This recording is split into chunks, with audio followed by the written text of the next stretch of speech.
So,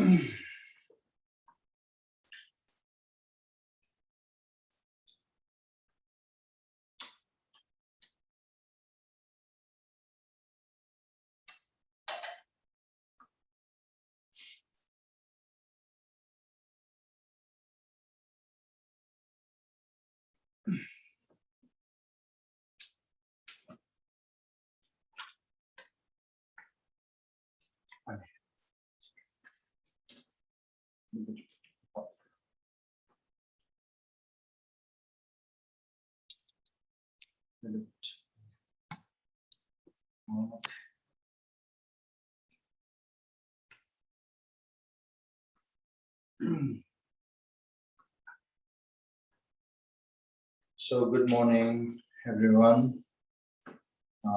We'll begin with a prayer to Manjushri.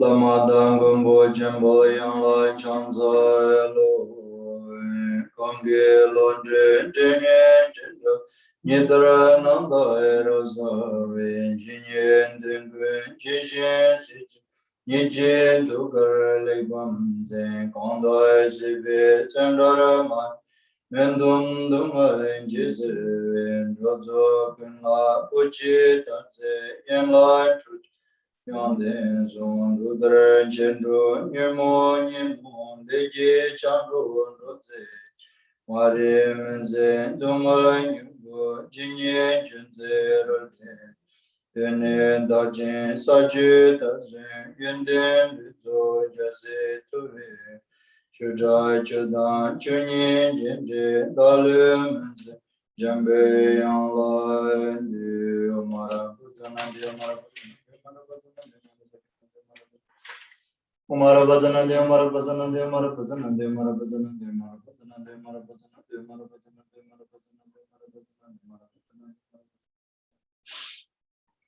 Umara Bazana de Umara Bazana de Umara Bazana de Umara Bazana de Umara Bazana de Umara Bazana de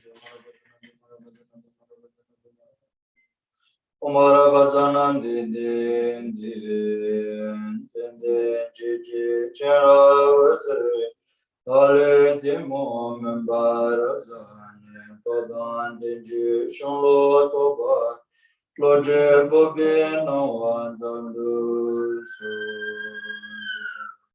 anje jemo idan jingur janse chada adin sonda majiba balo jinje jinje veje jinda jema mengala bulwela dinde kasangu bajinge mone chanza jinje zoje Shivanin Zarabdam Jedu Tuji Jesu Zimban Zedu Zowa Kampisha Sandaya Mimum Gizardim Bendon Rajen Zimbisi Vesindu Karvendu Kunnikin Zedu Jedama Kunne Shiren Jiden Sumji Konjabe Tuam Bimogar Besha Bendin Dale Indurushan Jentulen Bimindum Bodzere Jagan Nanduran Jetin Jedu Tindu Bindin Chombarvi Pemanjunen Dale Indurushan Kumburu Ariyan Devada Ome nyen cholan jinda jigen jana nyen bawazo anda nyen cholan jinda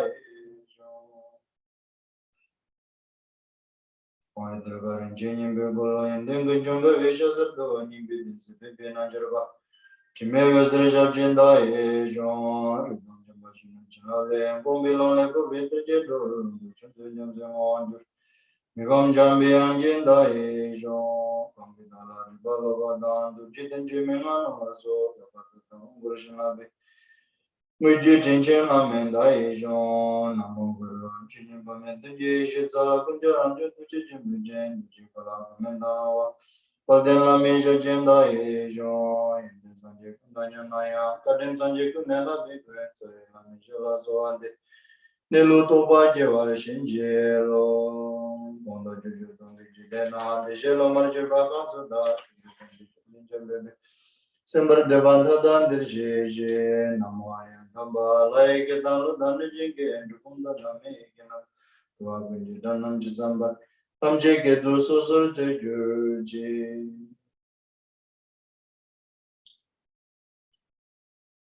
Manjuduana, Kadanyam Bisenjan Hamje, Namdo Denditeva, Namaka, Yanda, Zubi Sanjin, Puana, Chinayam Sha.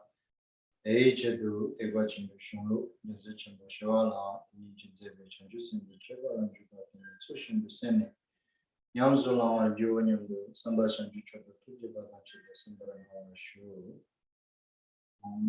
So first, and to have a right intention before we begin this meritorious activity of teaching and listening Dharma,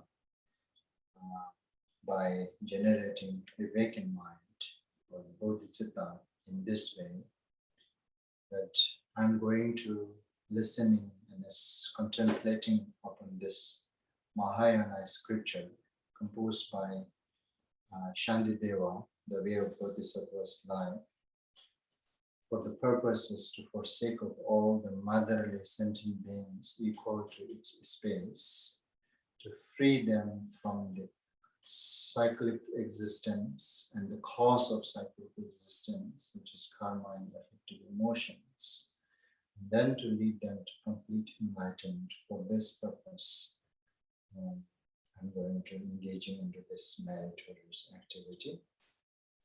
And additional that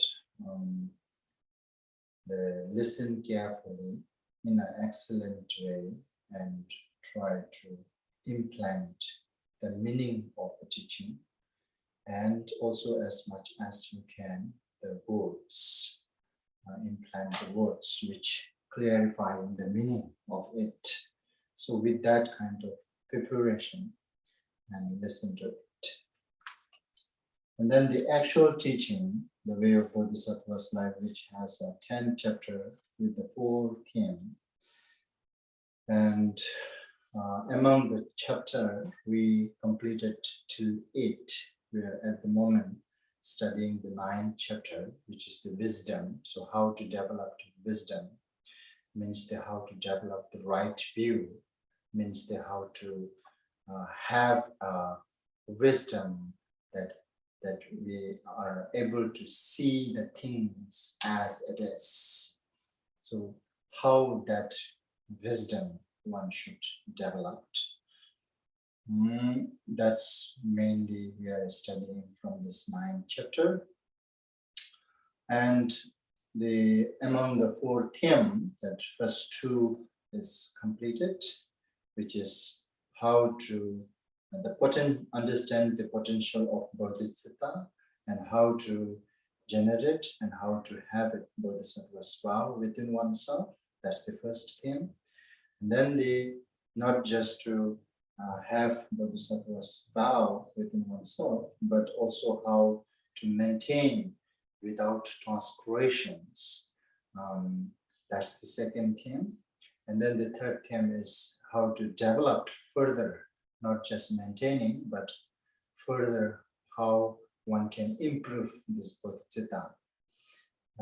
To improve that, we need diligent meditative concentration and wisdom. So how to develop diligent and meditative concentrations we already covered. So right now, in the 9th chapter, 13th, 9th chapter, how to develop or kind of like improve our wisdom so we can see the things as it is, so we can have a right view. So that is the one that we are trying to improve or develop by studying this 9th chapter. So that's the main point of this chapter. And then, so how this 9th chapter begins, that the first stanza showing the importantness of having a, right view or the wisdom mingle with all those methods till now, what we learned, kind of like till meditative concentrations. All this as a method or the skills or the method, so we can change our attitude and behave and make it those spiritual path as our nature. And then after that, mingle this by mingling this wisdom, the right view, and then kind of like trying to go beyond the what you call samsara and to reach the enlightened stage. So we need to combine or union this method and wisdom together. So how to develop all this method, and we already studied until this chapter 8, and now how to develop wisdom. So then first stanza describes the importantness of having wisdom with our all this method. That's briefly shown, and then later kind of like introducing that what is the exactly right view of the wisdom, and the talking about this truthness, that how we can conclude or include all the phenomena within this truthness, the ultimate and relatives, and then how to identify the relatives according to the Shantideva's point of view, and how to identify the ultimate truth. So that is kind of like that describing the second stanza, third and fourth line, the Shantideva's his view, his wisdom, that how what he had wisdom and how he is viewing to all these phenomena. Whether it is samsaric phenomena or nirvana phenomena, that how he is viewing that his view, establishing his view. And then after that, mentioned, they were also describing, and there are many different schools or the many different views exist in this planet, on this planet, or in this universe. So that all this view we can summarize as like the common run of people's view and the yogi insight view. So the common run of people's view and can be also differentiated. There's two divisions. The one, the common run of peoples who had a religious influence, and others doesn't influence by religious. So there are slightly different view they hold. So that the common run of people who have a religious background, and they view or they have this concept of creators, and they believe, and that could be the resource. Otherwise, how this all phenomena could happen? It is all because of that we this all different view or the different kind of like a wisdom, that how we have it within ourselves is because of this phenomena which we have, and then how to perceiving that phenomena, it becomes different. So therefore this different view are happened there. So kind of like that anyhow. So the bottom line is all of us, most of us, let's say that the Shantideva's view, it's not necessarily that we need to have something resources solid out there. Without solid resources, and all these phenomena still can occur, still can perceive. That's his view. That where most of the schools and the most of the peoples are not being able to discovering this point. So therefore they want to pinpoint something resources, and then some pinpointing it is all because of God created, and then some they want to pinpoint, they have to pinpoint, so they're saying, oh, this is random. Random is the pinpoint. Random is the kind of like a resources that all these phenomena could happen. And when it comes to the Buddhist, those philosophers, like the yogi insight, then they don't really want to accept that which does not have any rational reasons. So they all goes with the reasons. So therefore, they try, even within a Buddhist yogi inside, there are different schools. And all of them, mainly, they also have this concept that since this all phenomena is appearing, there must or should have certain resources, or certain foundation, certain root there. Without root, foundation, resources, how all these phenomena can appear, it is unacceptable. That kind of concept is there. Based on that concept, and then they try to scrutinize, to analyze the things. And through their analyze, through their scrutinizations, what they found, and then they're making this as a philosophy. So for instance, this we call like a Sarvakayanas, which includes these two different schools. They came to the conclusion that partless atom and the indivisible moment of conscious are the two foundation, two root, or the two resources from where all the conscious phenomena appears or kind of like happens from this indivisible moment of consciousness. And all the inanimate, what do you call this? Things? Inanimate. Huh? Inanimate appearance that which we have right now. This is all comes from the partless atom. So that's how they are concluding. Their wisdom is till that they can perceive, they can view.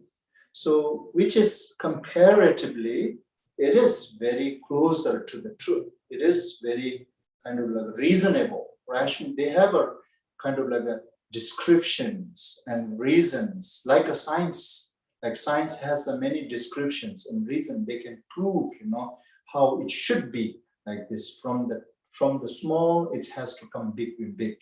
So everything is coming from the very tiny, and then later it becomes growth. So that kind of explanation or the description or the reason they can show and they can prove evenly that some of those proof that which evidence which we can perceive by our naked eye, So that's very convincing, right? So this is really convincing. So kind of like this Sarvakayanas, and through their intelligence, through their wisdom, and they can come to conclusion till that. And now from the Shantideva's, his wisdom, that through his wisdom, and he is kind of like confuting all this wisdom as kind of like ultimate wisdom. It is confuting as ultimate wisdom, okay? So that's what needs to understand. So Shantideva is confuting that what common Rano people's view, it is not something that we are perceiving things as it is. And then how the Sarvakayanas, that they establish their view, it's also the wisdom, which is also not able to see the things as it is yet. It is closer, yes, it is getting closer and closer. As I told you earlier, rather than listening all this teaching by being oneself as a third party, it's better to observe oneself, involve oneself into it, because all this concept, whatever here, kind of like a raising, it is very much related with our concept. We could have that kind of concept too, We may feel like, oh yeah, definitely, it makes sense. There should be some resources. There should be some foundation. There should be some root. Otherwise, how this all can neglect, how all this can appearance, we cannot neglect all this appearance. So why this all appearance happening? We should have some description. So the description, that the way of describing this partless and then indivisible moment of consciousness, these are very convincing people, because these are all very, very much kind of like a common sense. It can be really related with our concept. So these are very conventional actually. But it's still, if you really scrutinize, and then, okay, if you're saying this partless atom is creating all, how?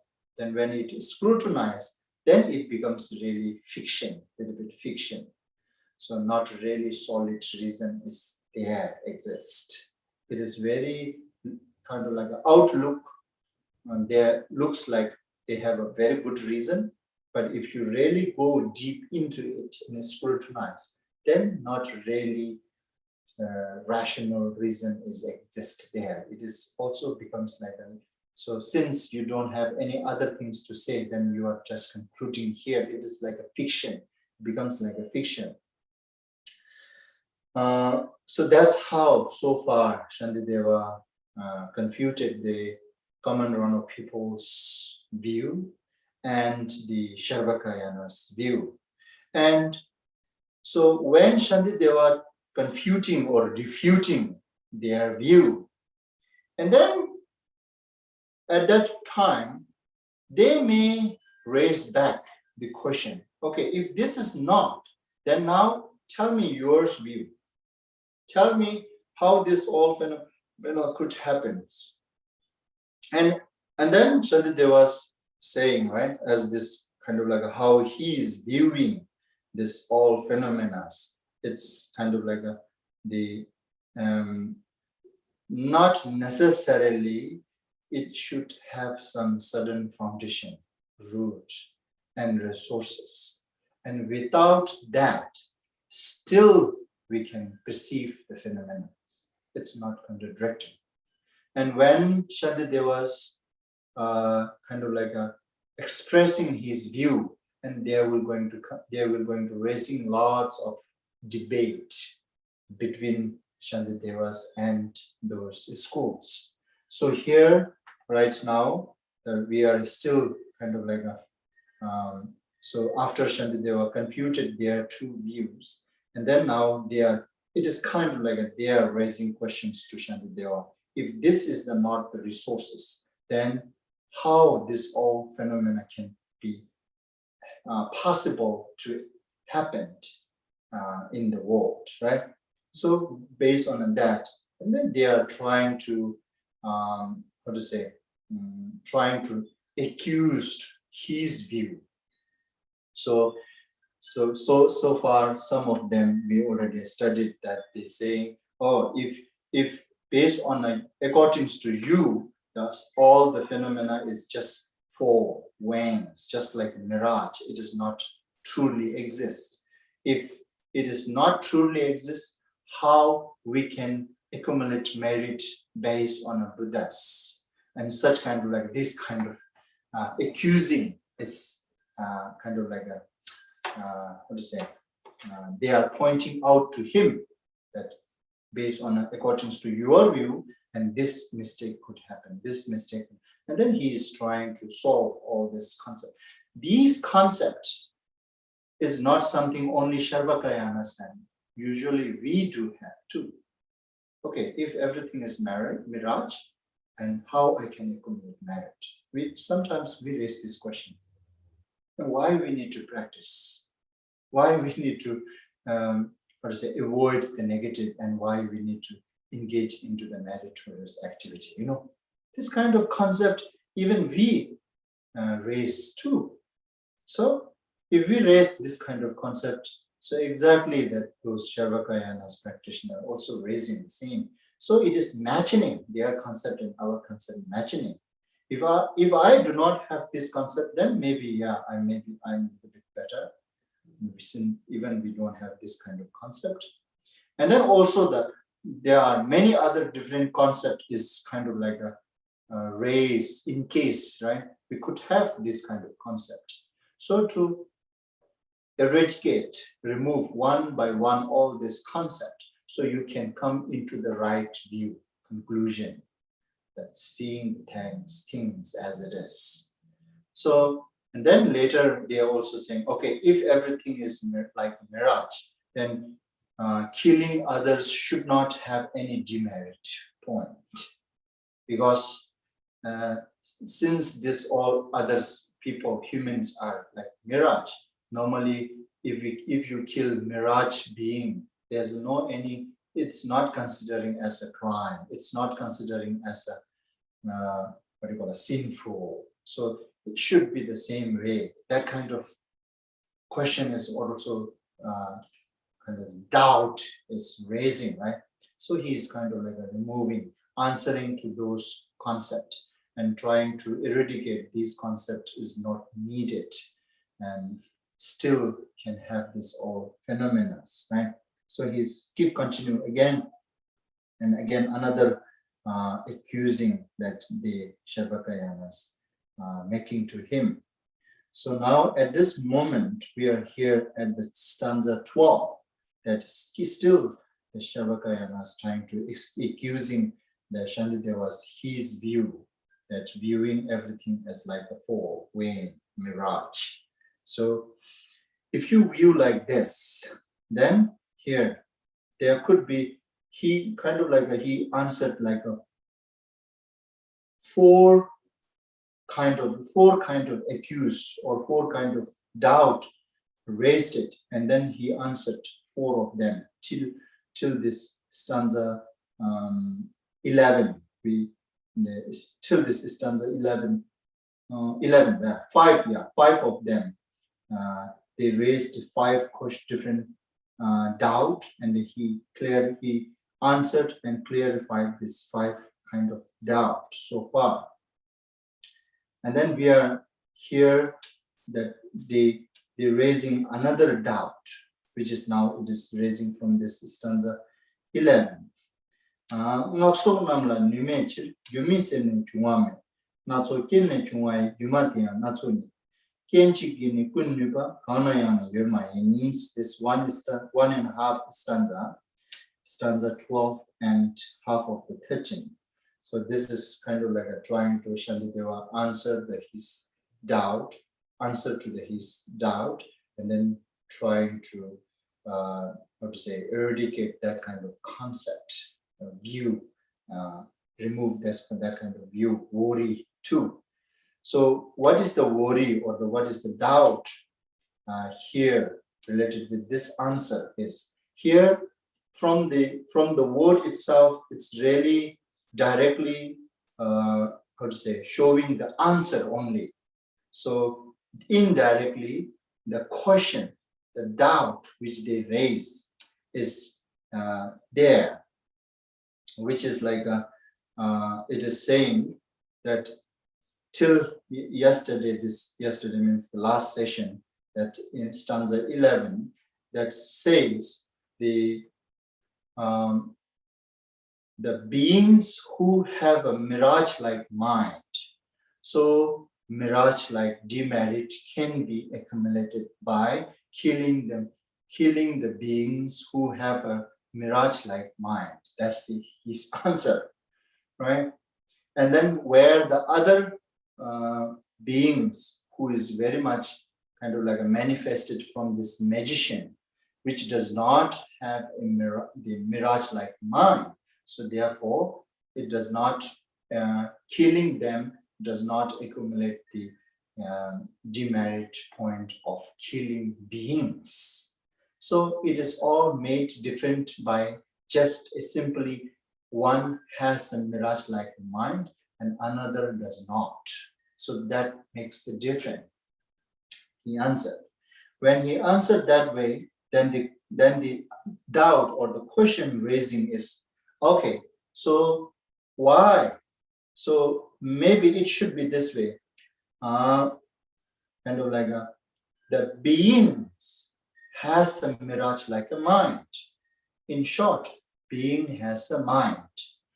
And those kind of like a being which is manifested by magician, right? Manifested by magician, right? Manifested by magicians.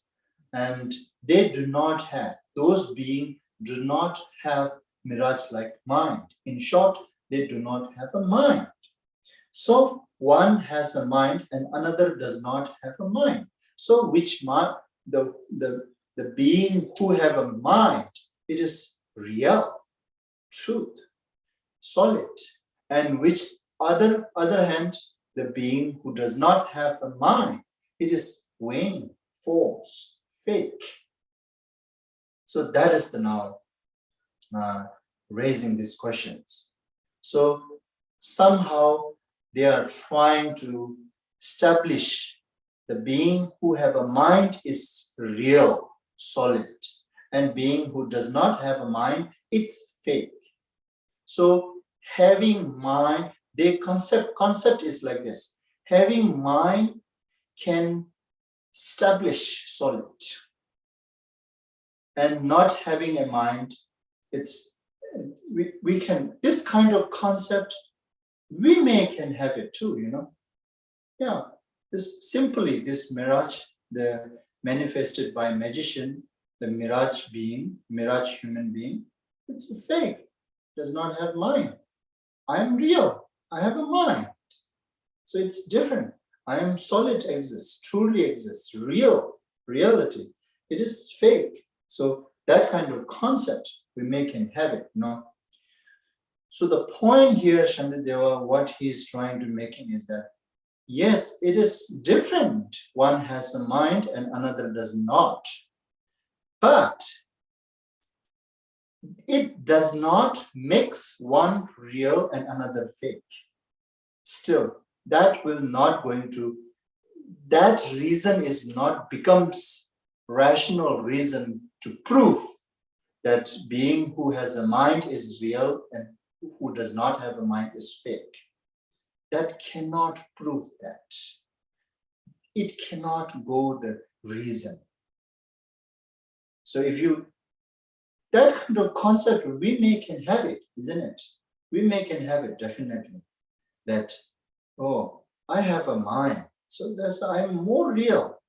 This mirage being does not have a mind, so it is very obvious, fake. We may having this concept. I have a mind, so therefore I can use that as an evidence to say myself, I am real. And where the other does not have a mind, so that could be the good evidence to say, point it out, it is fake. But Shantideva was saying, it cannot be the good reason to prove one is real and another is fake just by having a mind or not.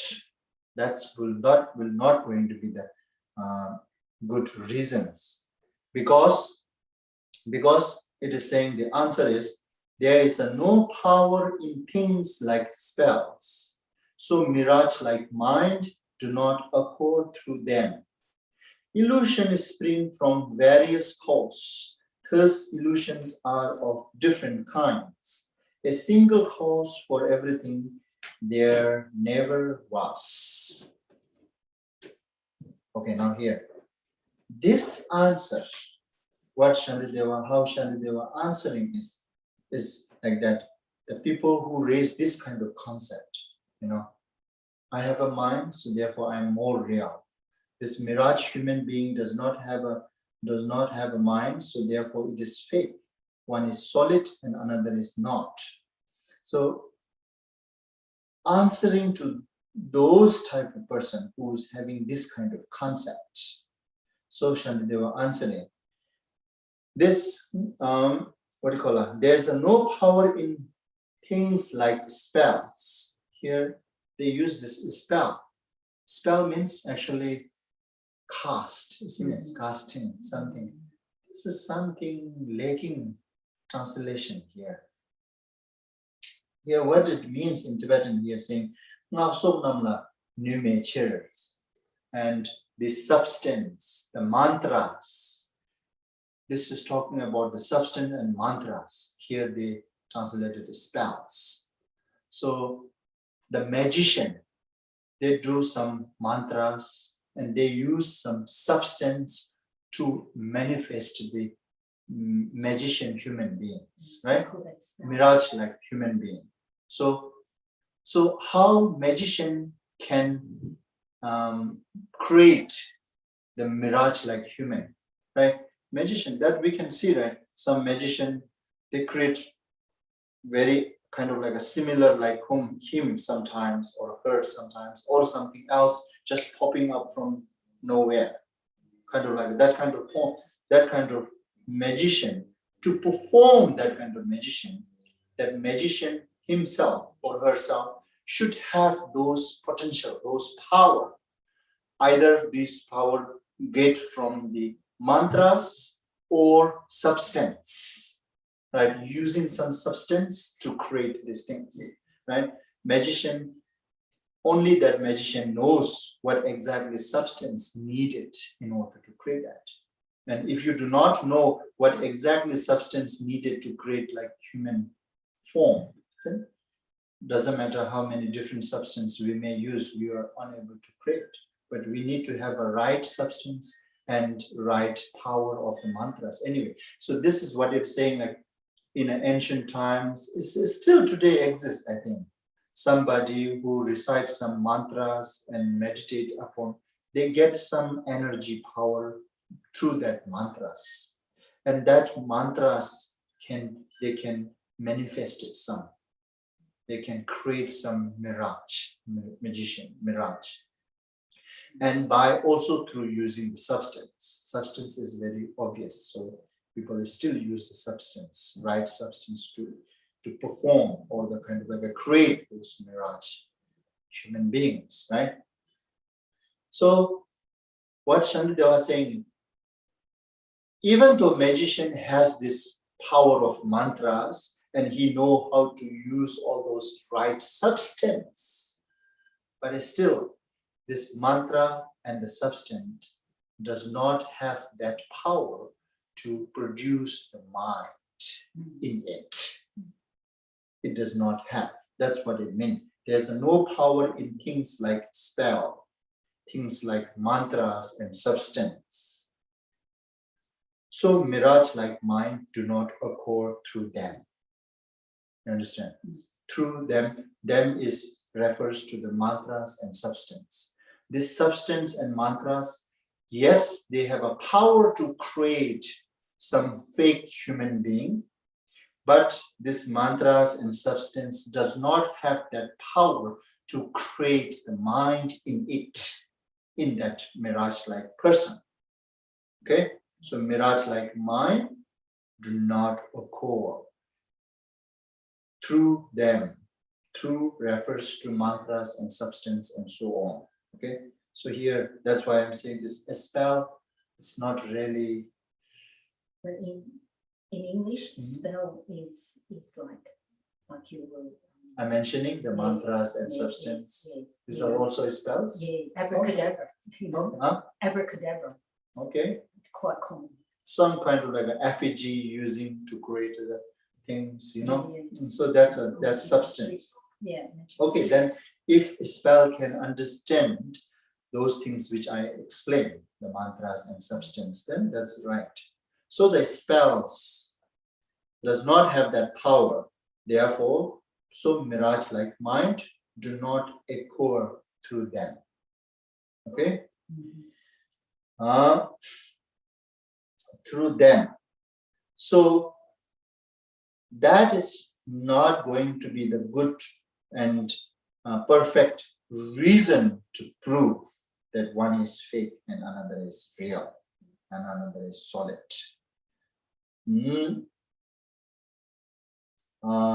Because the Shantideva are saying illusion spring from various causes. Thus, illusion are of different kinds. So, you know, so this all illusion, here they describe illusion, but mainly this mirage, right? This mirage like me, myself, and mirage like that another being, which is performed by magician using those spell, okay? Using those spell. Has a various cause. It has a various cause. Thus, mirage are of different kinds. It is just a different cause and condition. Therefore, and with the one does not have this causes and condition, where other has its causes and conditions to have a mirage-like mind. It is just because of those various causes and conditions. And one has a kind of like a met all causes and conditions to even create a mind like a mirage. Other, it has causes and conditions to create the mirage like a form, but it is lacking the causes and conditions to create a mirage like a mind. So this is alone different. It is just like here. So one example they're using is this. So even within a mirage, the magician created, right? Magician, let's say magician used by spell, magician create horse and ox. Both are magician, right? Both are magician. Now, you're seeing horn on an ox, but you are not seeing horn on a horse. Ox having a horn and horse does not having a horn, it cannot make one is real and another is fake. So it is kind of like so why ox have a horn and why horse does not? It is because of the causes and condition is different. Various causes and conditions produce the various result, produce the various phenomena. That's okay. To create a different phenomena, it's okay. So likewise, the kind of like the being which is performed or created by magician, it has the lacking the power to create a mirage-like mind, where in me, like human being, and we gathered all these conditions and conditions that which we can have a mirage-like mind. It's just like having an ox or the horn or not.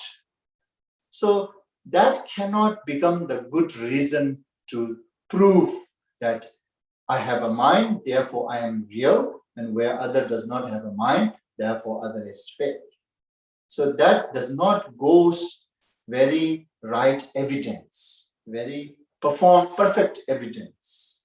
You can say, right, this kind of really concept, we definitely generate this kind of concept, I am real because I have mind. And this mirage, even we can say, I'm real, if I got hit, I will make noise. Where if you hit to this mirage, it doesn't respond to anything. Maybe they say this kind of excuse we may use, So why? Okay. So what is my behind what I have my concept by saying all these things is because I want to prove I'm real because I'm responding, and he's a fake. Therefore, he's not responding.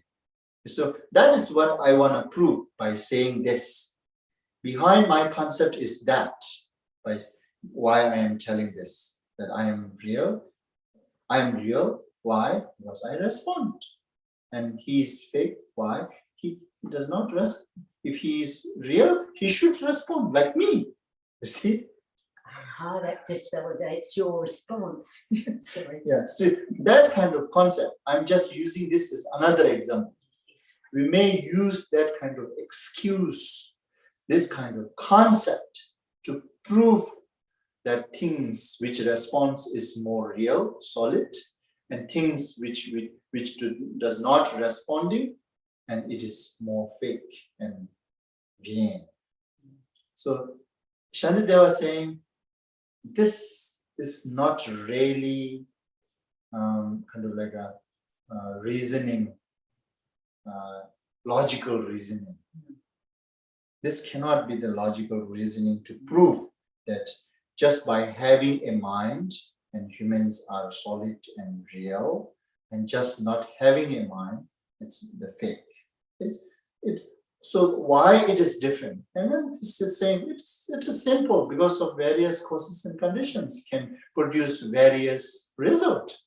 So various result is that he does not have a mind and I does have a mind. That's the various result, different result. So it could happen. It cannot by happening this cannot prove one is real and another is fake. That's what he means actually here now. And then also is continue goes a single cause for everything there never was.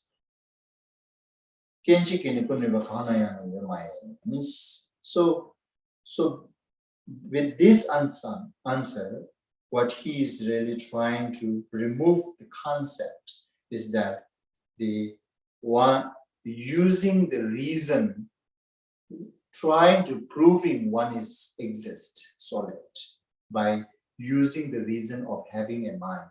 It's not the logical reason. It cannot be the perfect reason. That's what he's trying to. So through this answer, he's trying to remove the concept. If we have that kind of concept, I am a real because I have a mind. This mirage, like those human beings, is fake because they don't have a mind. And Shantideva was saying, no, that cannot be the logical reason. You can say it, but if you really investigate, it becomes like this. And if we ask, if that cannot prove the real and fake, then why he does not have mind? Actually, it is because of various causes and conditions. The various causes and conditions, and it can produce the various results, different results. So what? I have a mind, he does not have a mind. That's the difference. It's different because of the various causes and conditions. So that does not make the being who have a mind are more solid, more real. So if we have that kind of concept, he wants us to remove that kind of concept by utilizing this logical reason, this logic. Utilize this logic and to understand it really cannot prove by using this as a reason. And then next, and then again I'm raising another doubt again. Kalte tendam yangende kurwa kunzuk tetana sangi kyani korjurwe chanchu choba chishicha. Now this is the question. So third and fourth line of 13th stanza and the first and second line of 14th stanza. So these above half stanza and below the 13 and 14 half stanza, above half and below half. So it makes one raising another type of doubt, question. If it is question, it is questioning to Shantideva from the different angle, different directions now. So this question is raising to Shantideva. It is saying, Shantideva, according to you, right? According to you, if you say that all the phenomena, including everything, samsaric phenomena or nirvana phenomena, everything, right? All kinds of phenomena, it's actually kind of like the, what do you call it?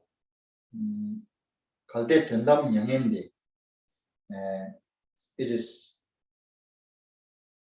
not exist. Ultimately, it is not exist, right?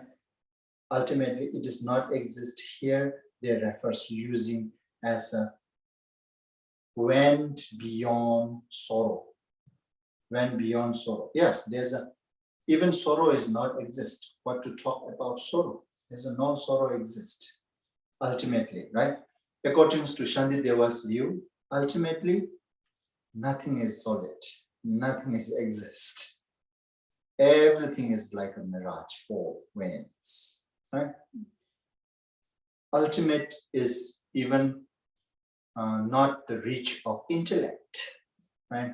Ultimate is not the reach of intellect, and all the phenomena in the ultimate point of view, it is kind of like a beyond the sorrow, or the kind of like another way, nyangende, what they use is here.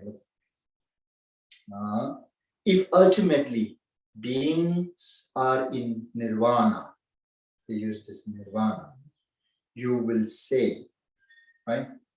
But relatively circle in samsara. Even Buddhahood reverts to the samsaric state. So why, you ask, pursue the bodhisattva path? So now this is the question. Here, Sarvakayana is raising this question to the Shantideva. If, according to Shantideva, according to you, all this samsaric and nirvanic phenomena, all of these things, from ultimate point of view, it is beyond suffering. It is kind of like a nirvana. There's nothing is exist. That refers to nirvana. They use as a nirvana. So it is kind of like everything is emptiness, in short, emptiness, right? Emptiness and nirvana, enlightenment.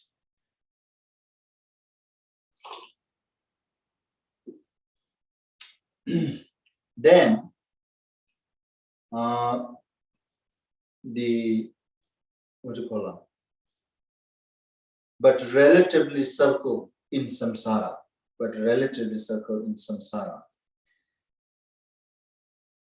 This, okay, so here, yeah, this kind of translation, I don't really quite getting it through this translation anyway. So let me explain here what I can understand through this Tibetan word here. It is saying, Korwa Kunzo. Korwa Kunzo means this samsaric, it's relative truth, right? Relative. This samsaric is relative. In samsara means birth, old age, sickness, die, and so on, according to the human being, okay, according to the human being, and these are all samsara.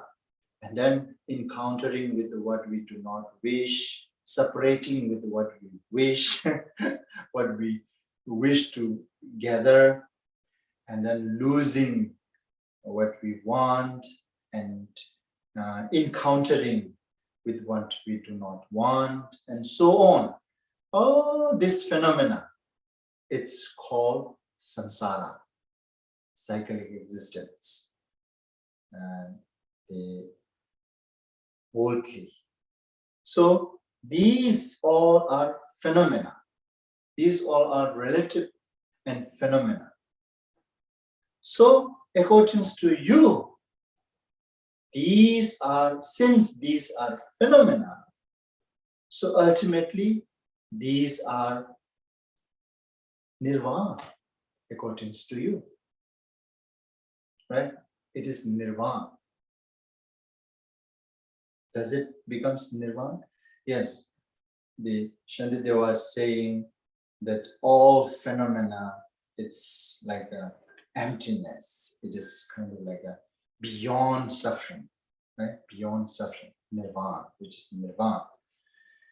So this relative cyclic existence, which is mentioned above, all these phenomena, birth, old age, sickness, death, and so on, all these phenomena, according to you, those are also nirvana, isn't it? Because this is phenomena. You said, or you declare or claim that all phenomena is nirvana. It's emptiness. It's nirvana. And based on what you acclaim, declare, and these relative samsara, all these phenomena above mentioned, are also becomes nirvana, emptiness. Right? If so, yatana, if so, if this is the case, then then even Buddhahood reverts to the samsaric state. So why you ask pursue the Bodhisattva's path? If that's the case, even when I enlightened, right? When I enlightened, which is like achieve nirvana, right? When I enlightened, achieve nirvana, right? And all this samsaric phenomena, birth, old age, sickness, die, and so forth, all these phenomena could still occur even I am enlightened, after I am enlightened, could still occur because according to your view, according to your according to Shantideva you, these are all the nirvana's phenomena. These are phenomena, all phenomena is nirvana. So now, even after you achieve enlightenment, you may still occurring with all these phenomena because all these phenomena is nirvana. You achieve nirvana, it's not contradicting. Even you after you achieve nirvana, still you occurring with all these phenomena. Because this phenomena itself nirvana.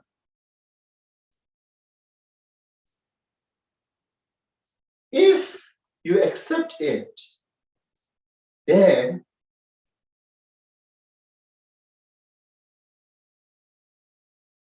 so why you ask pursue the Bodhisattva path then? What's the point of pursuing Bodhisattva's path then? That's what the question. Right? Because you still don't have. Because they, what do you call it?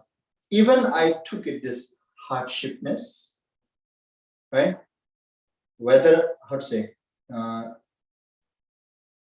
even I take all this hardshipness to engage into Bodhisattva's path, as above mentioned, generosity, morality, patience, diligence, and meditative concentration, taking all this hardship, at the end, still you getting it, all this samsaric phenomena. Where you don't take any of these difficulties, still you will occur all this same. So why I have to pursue Bodhisattva's path? Why you asking? So why you ask, pursue the Bodhisattva's path? Understand now? So, and then this is the question, the doubt they're raising. If ultimately everything is emptiness, everything is nirvana, then this all samsaric phenomena, it also becomes nirvana phenomena.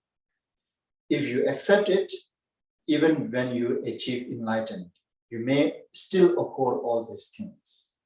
If you accept it, then what's the point of you to practicing all this Bodhisattva's path? Even you practice, it will occur. Even not, it will occur. Same thing. You see, now this kind of concept, we definitely going to have it when we say everything is nirvana, everything is pure, you know, everything, every being is Buddha. Then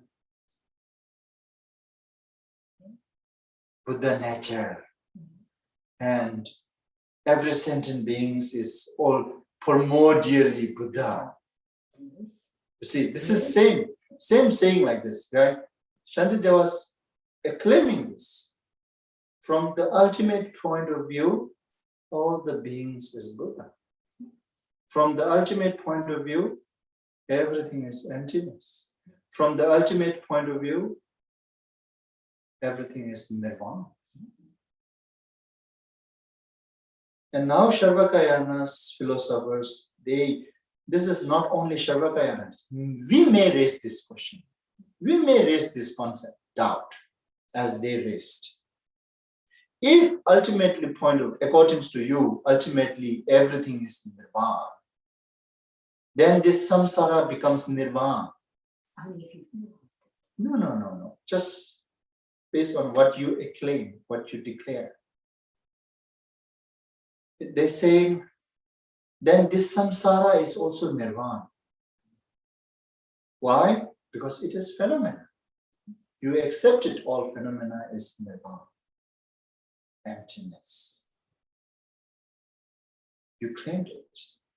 You claimed it. So this all samsaric phenomena, according to you, it is nirvana.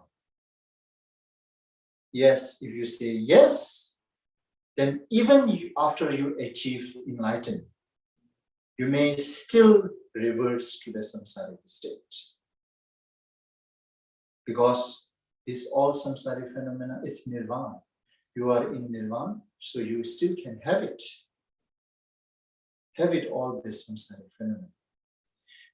And then if you say yes, okay, even achieving enlightenment, if I still having all this samsaric phenomena, so what's the point of taking this hardship in Bodhisattva's way of life? That even without engaging into it, you can have it. You don't have to work so hard to have it, these things. These samsaric phenomena, even you do not engage into all this hardshipness of way of Bodhisattva's life, still you can accord it, you can have it, right? So what's the point you asking us to practice Bodhisattva's way of life? Even I practice Bodhisattva's way of life, this will going to be my fruition. This fruition, even I do not practice, I have it right now. I already have it, this fruition. Because there's one thing about saying, it's another thing about realizing. Actually realizing. That doesn't matter, even realize, yeah. Because it's beyond intellect. Mm-hmm. So as long as you still see things through intellect, you haven't got there yet. So you can't recognize. So that now sameness. It has answer for sure, but this concept that what they raise this doubt, this concept, somehow it is kind of like a convincing. It feels like, oh, it's ultimately slippery, yeah. It's slippery. It is slippery. Oh, Shantideva saying, ultimately, everything is nirvana. Yeah.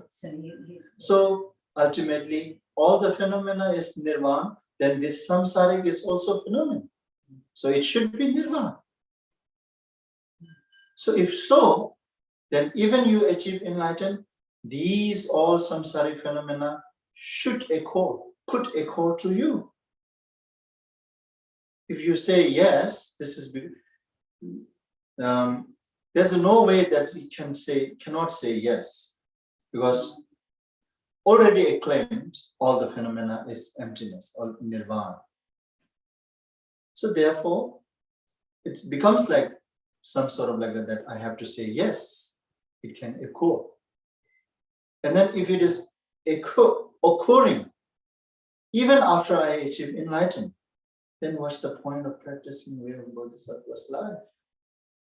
Because that I can already have it, this even I don't engage into it. I have it right now. But you don't see it as it is, as it truly is. Anyway, so what Shantideva answered? Let's see what Shantideva answered here. The next next one stanza, but half from the 14th stanza and half from the 15th stanza, above and below. So the answer, Shanti, they were giving here to this question is, he said, as long as there's no cutting of the causal stream, there is no halting even of illusory display. But when the causal stream is severed, even relative phenomena do not appear. So that's the answer, Shanti, they were giving to this doubt. The people who are raising this kind of concept, having this kind of concept and raising this kind of doubt. And to them, he's answering this one. That ultimately, all these phenomena of samsara, birth, old age, death, and sickness, and so on, their nature ultimately, even though it is nirvana. But as long as till the causes and condition of the samsaric phenomena are not ceased, till that occurring or appearing all this is, how to say, it is okay to appear. There's no fault to appearing it. And when the all causes and condition is ceased, and these samsaric phenomena ultimately not exist, but still it can cessate. It can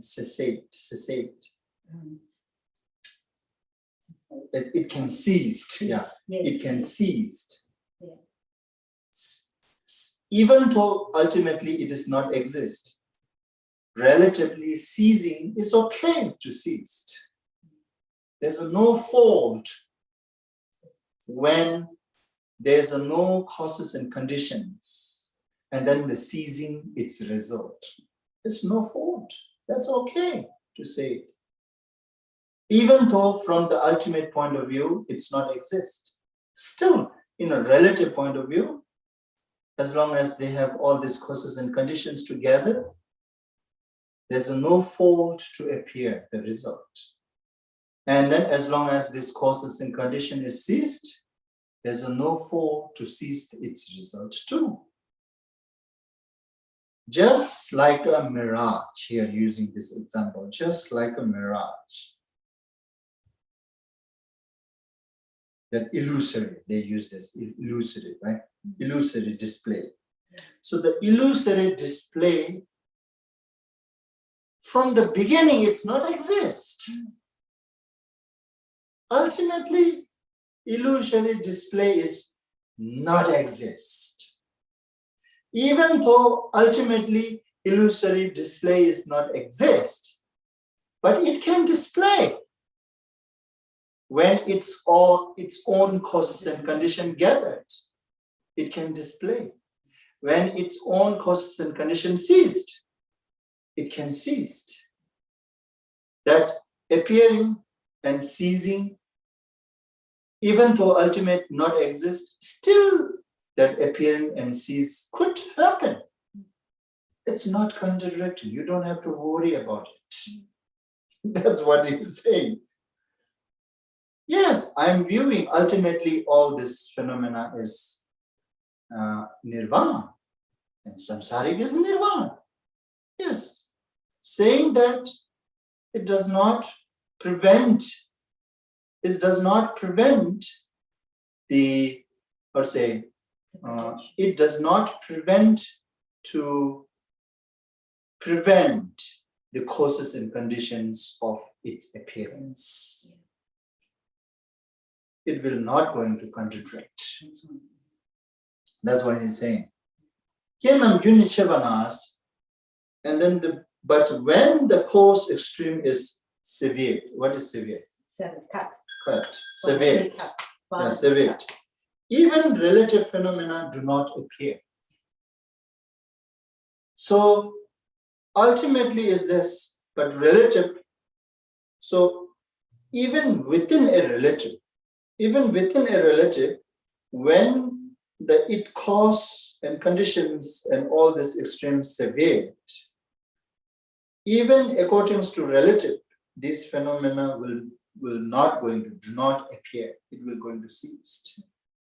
So therefore, it is still worth to practice Bodhisattva's way of life, because it is ultimately ceased it already, and even now doing so, you can relatively cease. That's his answer.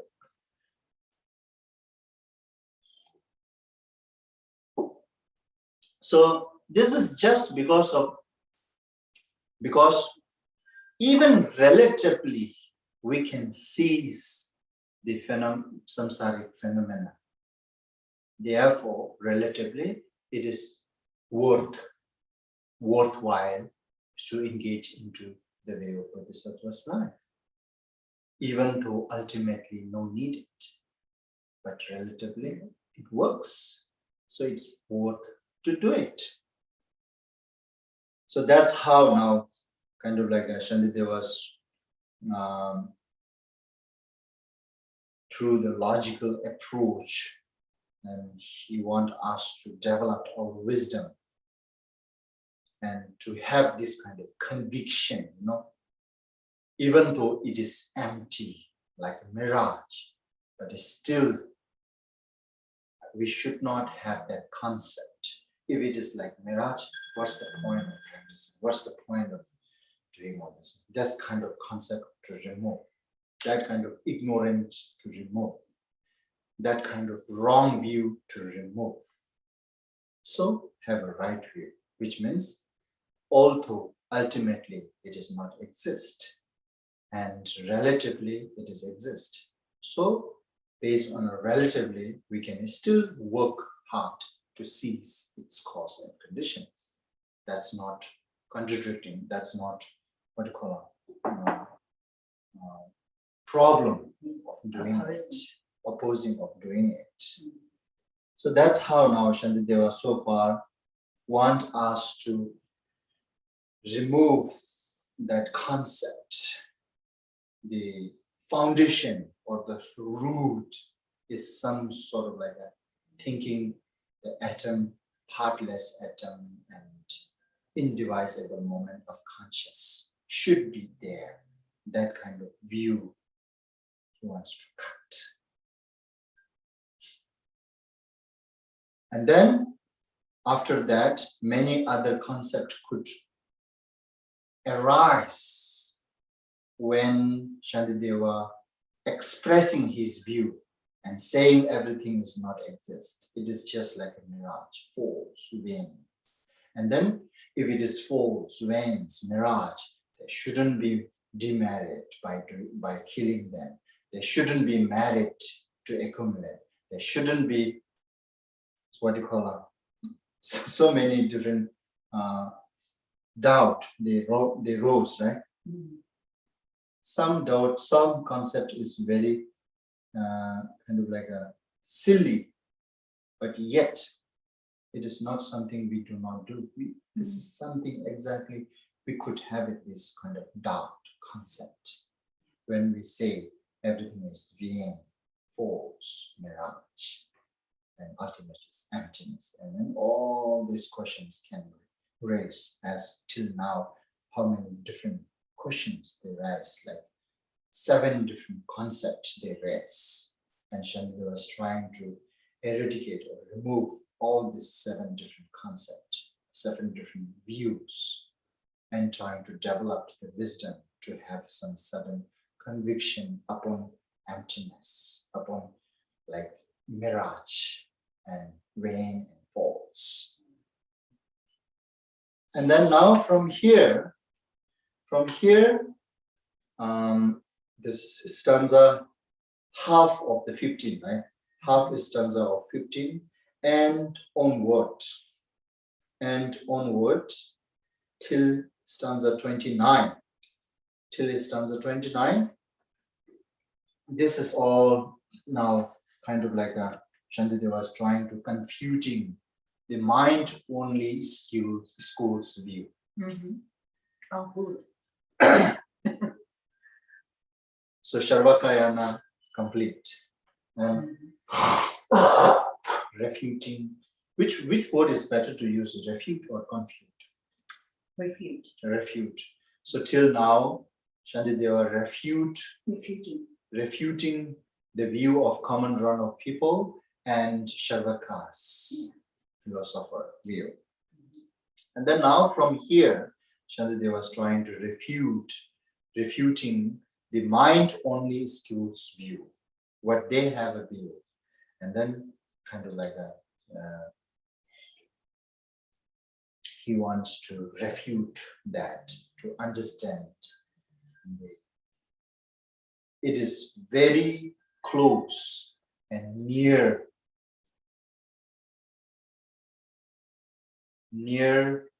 close to the truth and seeing things as it is, but not complete. That's what he wants to refute, right? Yes. And then now for this, before we go through, so we need to understand again, there are within a mind-only school, there are many divisions, but mainly there are two subdivisions. So the two subdivisions are like that. Both are mind-only school, okay? Both are mind-only school, but the first one who believe, who declare, who claim, or who's having this philosophy view that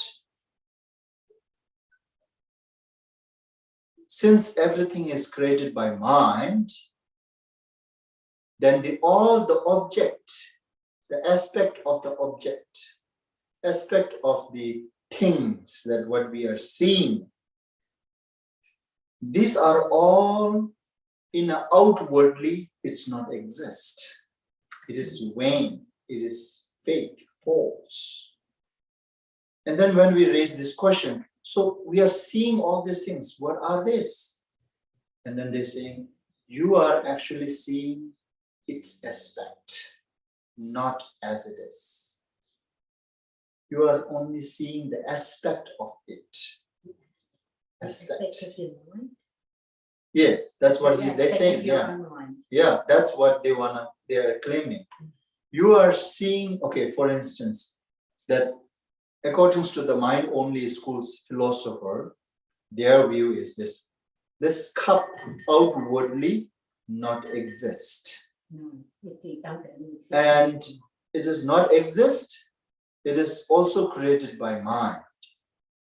So both these two subdivisions, this fundamental, their philosophy, their view, wisdom is same. None of the outwardly things exist. Everything created by mind. So the only mind is school, right? From there it becomes only. But within a only mind school, now one saying, so one that when people raise this question, if this is not outwardly exist, and how we can touch, how we can see? And then they answering, you are only touching the aspect of the cup. You are only seeing the aspect of the cup. You are not actually seeing the cup. The aspect. And that aspect is none other than your mind. This mind projected this aspect. And you can grab that. If you don't project, if you don't grasp this mind, it exists. It cannot be grasped. It cannot be seen. Yes. So this is all created by mind. And what I am seeing, so this is one example, one logic. By this one logic, they apply to the all other phenomena, that what tables, house, another people and phones and videos and books and chairs and clothes and myself. Oh, I'm seeing its aspect, not as it is. Because as it is not exist. As it is not exist. Outwardly, it's not exist. It is only the projection of your mind. So what you are seeing, feeling, experiencing, everything is the aspect of your mind. So that aspect is, so the now two subdivision in the mind only school is, the first one believed that aspect is itself is mind. That one. Where the other one, the second one, they are not claiming that it is not other than mind, but it is not mind either. It's not other than mind, but it is not mind either. But it's not mind as it really is. It is not mind as the first kind of mind only school saying. Therefore, in a two mind only school, the subdivision to the philosophy, there are two philosophy. It's saying nam den nam jun. Nam den pada nam jun pa. Nam den pa nam jun pa means nam is nam aspect. And one philosopher, the first philosopher, described the aspect is truth. And then where other aspect is fake. You understand now? This is both within a mind only school. But the first philosopher saying the aspect is truth. And then where others saying the aspect is fake, which means here now, again. So when I see this cup, I'm seeing the aspect of cup. I'm not seeing actually cup. That aspect is truth. Means this aspect is my mind. It is truth. Yeah. Where the other second philosopher, they don't want to claim that this aspect is truth. This aspect is fake. Yes. But this is not other than mind. But this is not mind either. See now. Yeah. That's how now they are getting actually to the reality. The other one is getting closer. But the conventionally talking to the others, this one is better. Believing aspect is truth. It's more reliable, more describable, more looks like a reasonable. But it isn't. It's unworkable. Yeah, it is more close to the relative. That's why it closely makes sense to us. No, it doesn't. And where this view, where this philosopher viewing things, it's a little bit far from our concept. What are you saying? This aspect is fake, which I am seeing is a fake. And it is not other than, it is not same as the mind, but it is not also the other of them other than the mind. What do you mean? We get lost. No, maybe this is where defilement comes in. Yeah. So that's why I'm saying this, the philosopher, mind only school philosopher. There are two main subdivisions. And one, a claim the aspect is true, and where other claim the aspect is fake. Okay. So the now here, from here, first kind of like the where till where 15 to 21. Yeah, 15, half of the 15, right? Half of the 15 to 29, it's all combined together. But half of the 15 to 26. Okay, half of the 15 to 26 until 26th stanza. Till 26th stanza, it's refuting the mind-only school philosopher, which view the aspect is truth. Okay, and then 27, 28, 29, these three stanza, Shantideva is refuting the mind-only school, which philosopher, which believes, which views the aspect is four. Understand? Yes. Yeah, so that's how you need to study this. This is all now very interesting. Yes. Kind of like that.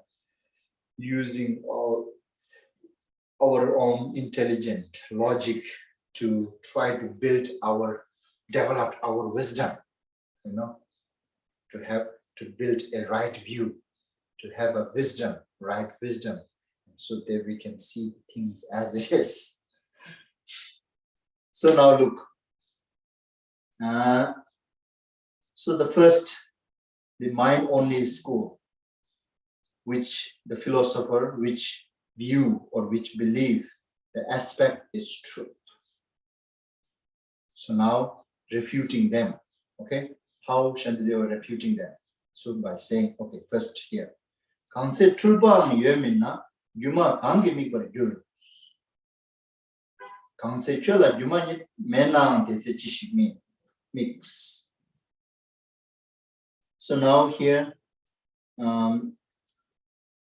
if even that which is deceived does not exist, what is it, you will ask, that sees illusion? So that's the question mark raised by the mind-only school philosopher, which views the aspect as truth. To Shantideva. They're raising this question to Shantideva. So according to Shantideva, you, right? According to Shantideva, you, and this illusion, illusion object and illusion subject, the consciousness, and then the illusion subject, the things, aspect. Both are fake, vain, mirage, emptiness, not exist, right? According to you. Then who is there? What subject is there and who is there perceiving mirage-like object to you? They raise this question. So since you claim, they claim mind is truly exist, solid exist, mind. Therefore, they don't have problem saying this mind is perceiving.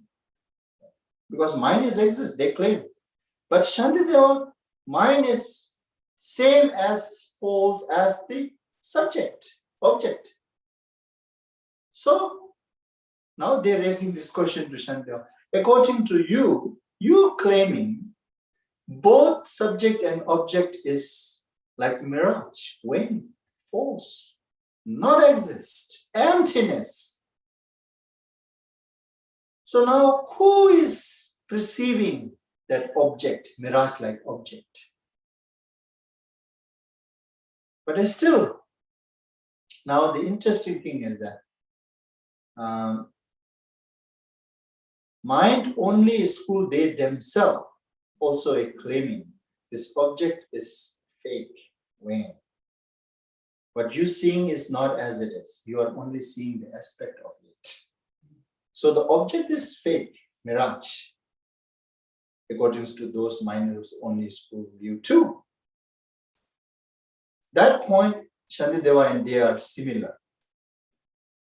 But the subject, when it comes to the subject, then it becomes different between mind-only school and Shantideva. Because according to Shantideva, subject is same as object. But for the mind only school, no. Subject, the mind, it is truly exist. And which producing all this phenomena. Now why they think the mind should be exist, otherwise how it called can happens. Now still they are kind of like looking for foundation, root, resources. Mind only school not being able to cross that concept. So they actually already crossed many concepts. The concept of partless atom, they don't care. They think it is not needed to have all this phenomenon. But this mind, and especially they say this self-aware mind. Self-aware mind should be truly exist. If don't claim that self-awareness mind is truly exists, then it becomes false to describe all this phenomena. So when you're seeing this, if you do not believe in self-recognizing, then you may need to ask somebody, am I seeing this?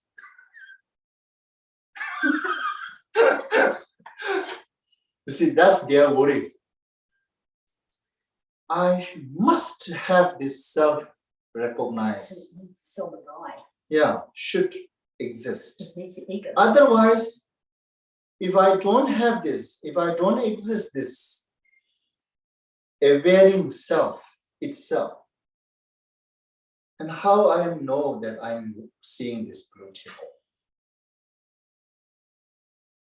If I do not have this, when I see this blue table, I may need to confirm with somebody else. I'm not aware by myself, right? Because I don't have this self-awareness. And now somebody has to confirm that you are seeing blue table. That's all. And then going to there, then that going to there. You see, that how they have this concept. Then if you do not claim this self-awareness exists, and all this description of phenomena becomes joke. Therefore, not to make this all description of phenomena not to joke, you need to claim this self-awareness. So from this, and you can describe everything. That's what they feel. And you will not going to have any force by keeping this as a solid exist. So that's the mind only schools, kind of like briefly their philosophy, okay, their view, their wisdom. And they came to this kind of conclusion with the many analytes, okay, analyzed, they were scrutinized about. And that's where they came to the conclusion that we must accept. If we do not accept that, all the description of phenomena becomes joke. Just like this. When I am seeing this table, and to confirm that I am seeing this, if I do not have self-awareness, I may need to confirm it by consulting to someone else. So that kind of joke, that is really, even with the whole mundane point of view, I don't have to confirm this, that I am seeing the blue table. I can just make determination here, conclusion here, right? So that's how they worry about. So anyway, isn't it, this is interesting here now.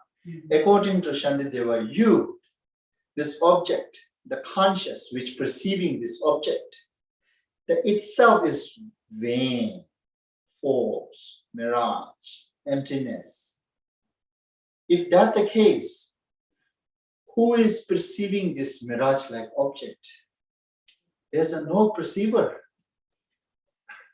There's no perceiver according to you. That accuse, they accusing to Shantideva. And then Shantideva, rather than answering this directly, and he raising the question, saying back to them,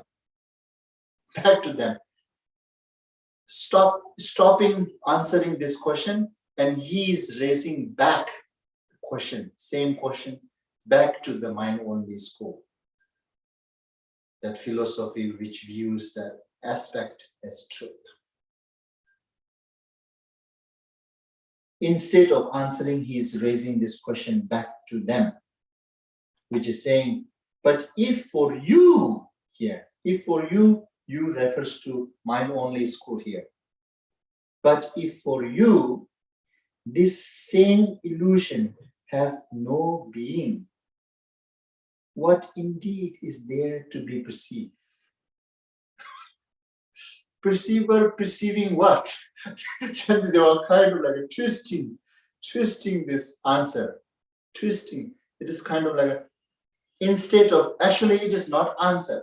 Instead of answering, he is raising back the question, another question. What he said, this perceiver is not exist according to you. So perceiver perceiving what? He said that. And then Shantideva twisting this back to him. Okay, according to you, this object, the perceive, the object, is not exist. It's like a mirage, right? It is false, vain. So what really truly exists, this subject, perceiving? Yes. There's no object for you. That's what kind of like a questioning back is the way of answering his question. Kind of like the same way questioning back. How you can refuting or accusing my view. And if I twist it and then comes back, accuse back to you, how you will going to answer. Kind of like, right? It's been tricky.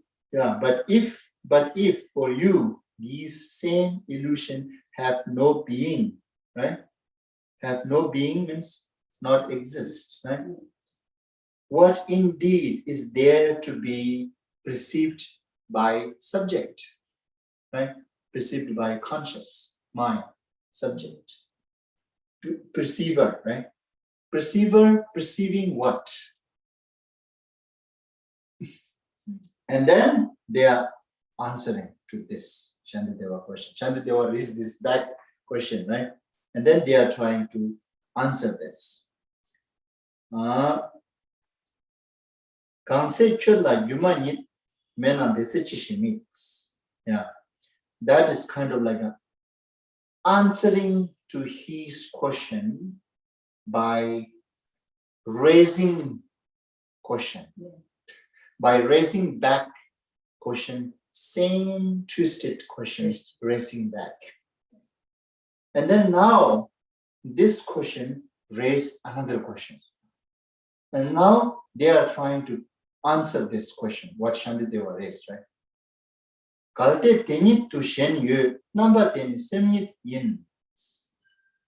Now, mind only school answering to Shantideva, saying, or Shantideva saying that if mind only you, the spot, the where object is, right? The spot where object is,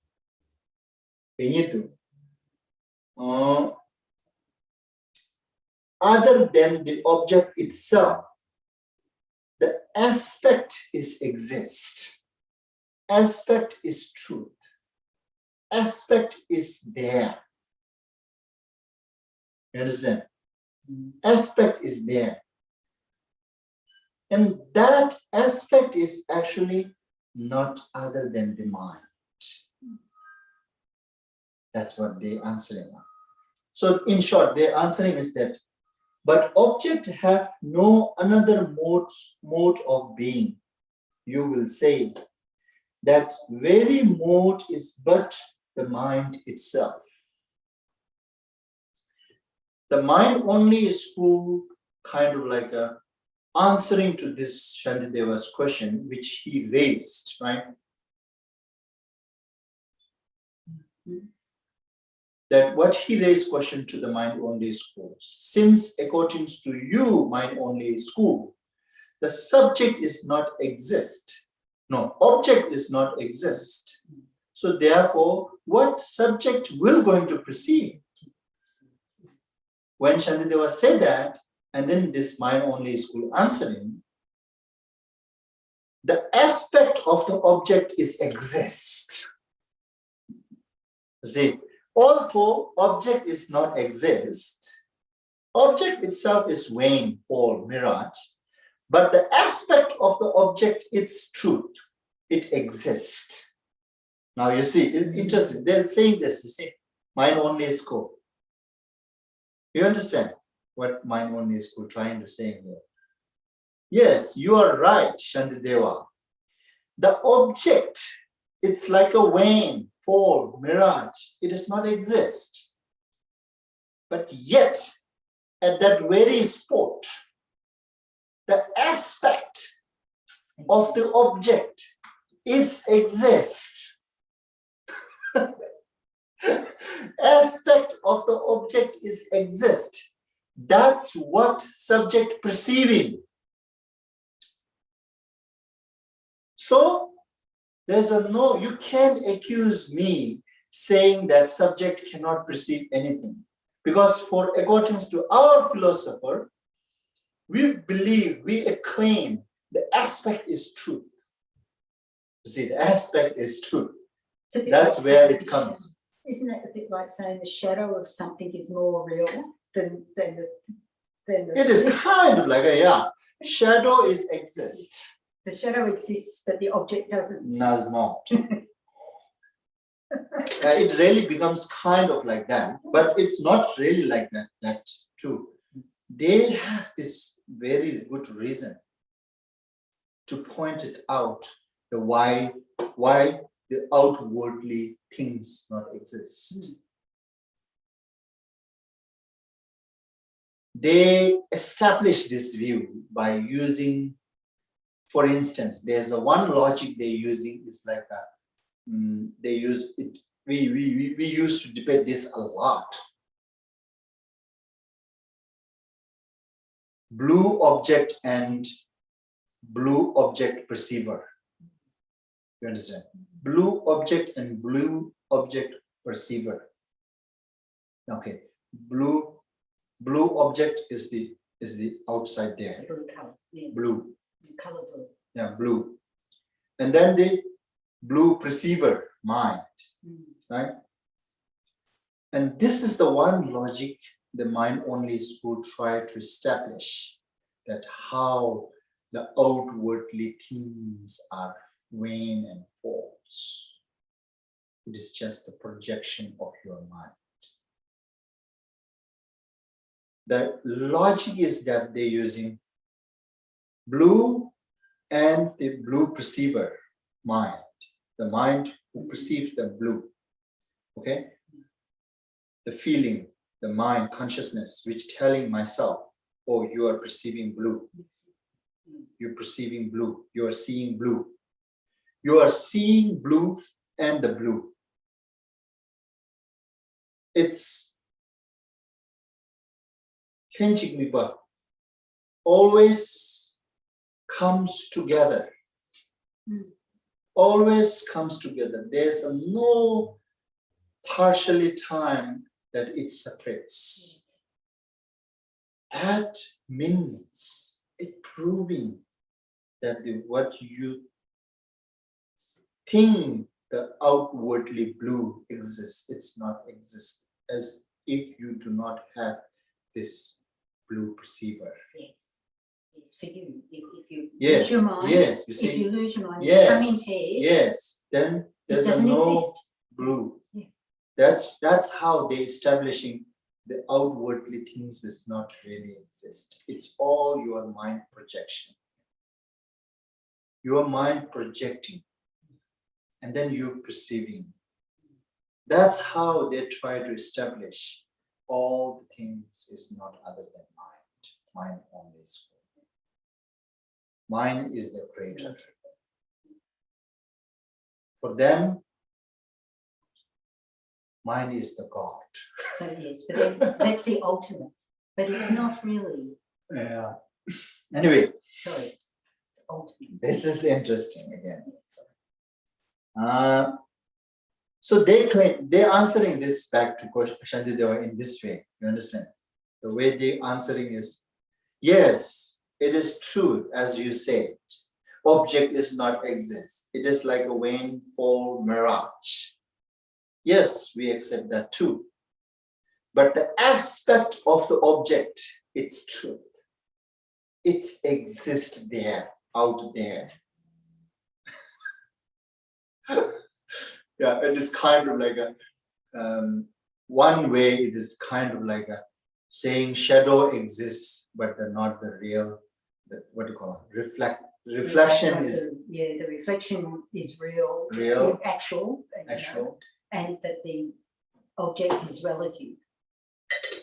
Or kind of like, but that's not really in this way.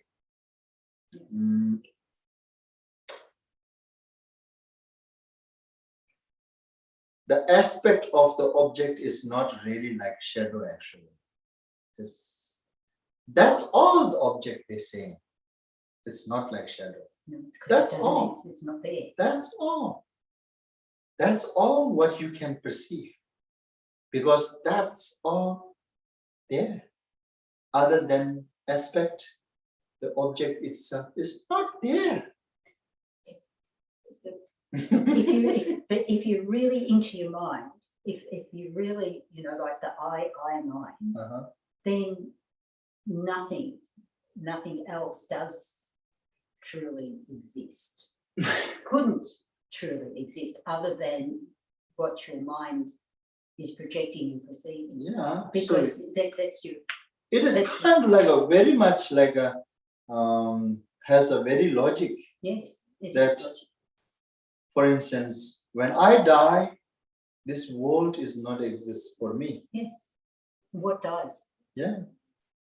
So that's how this world and me, it's always together there. Yes. My mind and world is always together. If your mind missing, world is missing. Yes. So that's how they try to, this logics, they try to prove that outwardly object does not actually exist. It is all your projection. So the projector destroyed, all the projection fade. Just like this projection video, we watch movie. Right? You turn off the TV, there's no movie. When you turn off this projector, then whatever the movie reflecting on the wall or the cloth or the paper, white paper, it's all fake, gone. Yes. It's not exist if projector does not exist. This is the logic. No. These two always together, cannot separate. So therefore, and they rely on this more than this. They say this is fake, but this is truly exists. Projector is truly exist. Projection, the projection which projected by projector, it's way fake. It's illusion. But the projector should be there. Otherwise, it all become joke. All the description of phenomena become silly, joke. then they don't have Actually, any need for the they don't need Bodhisattva to. path either. Actually, no need to worry becoming joke. So joke become joke. Let it become joke. So what? Yes. But that's they are not being able to accept that. That is serious for those philosophers who wants to establish view. Anyway, so maybe we should stop here. It's just starting to get interesting. Yeah, so we can continue tomorrow. So we'll do dedication.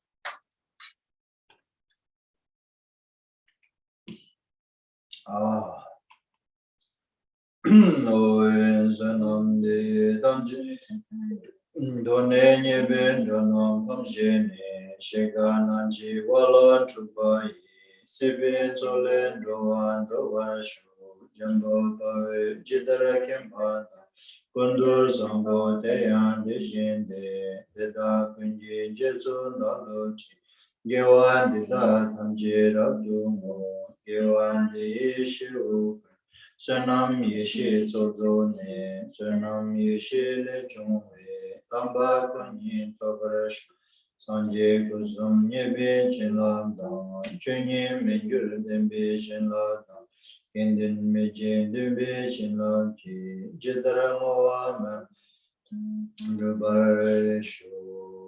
Read in English. By this beneficial activity, may I obtain omniscience, and having vanquished the harmful enemies, greed, anger, delusion, may I liberate all being tossed about helplessly by the waves of birth, aging, illness, and death in the ocean of return. By conforming to the knowledge of courageous Manjushri, Jambalyan, and in the same way as Samindabhadra, Kundusambo, and following their example, I dedicate perfectly all this virtue. By this virtue, may all beings perfectly achieve the accumulation of merit, sunnah, and wisdom, yeshe, and may they thereafter obtain the two holy bodies which result from this true accumulation. By the blessing of the Buddha, Sangha, who obtained the three bodies, by the blessing of the immutable truth of the Dharmanda, Shunyam, by the blessing of the infallible aspiration of the Sangha, Yendi, may this prayer of dedication be accomplished just as it is. Thank you. Have a good day.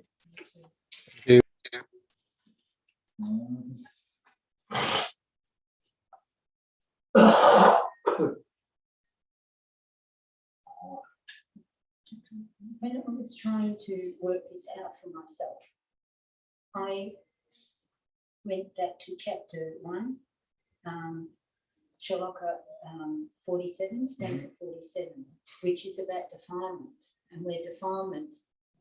47 of 9th chapter? Yeah, no, 47 of the first chapter, in carelessness. 47, which is defilements. First chapter.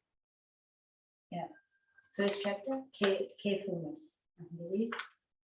First chapter is. No, sorry. The first, not in the first count.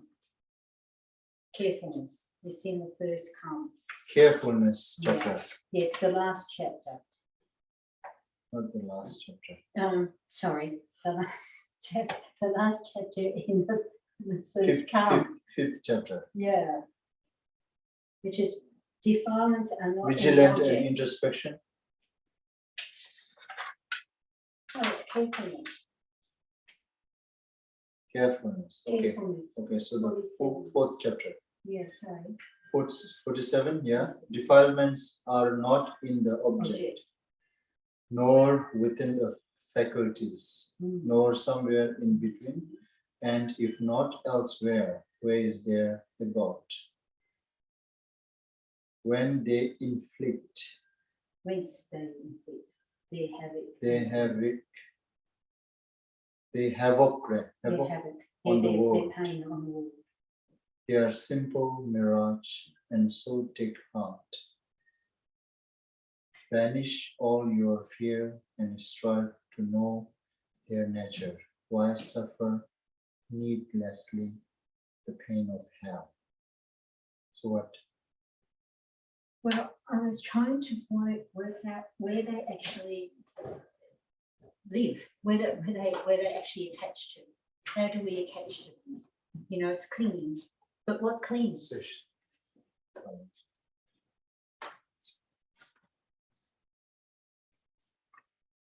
Leaf, come leaf.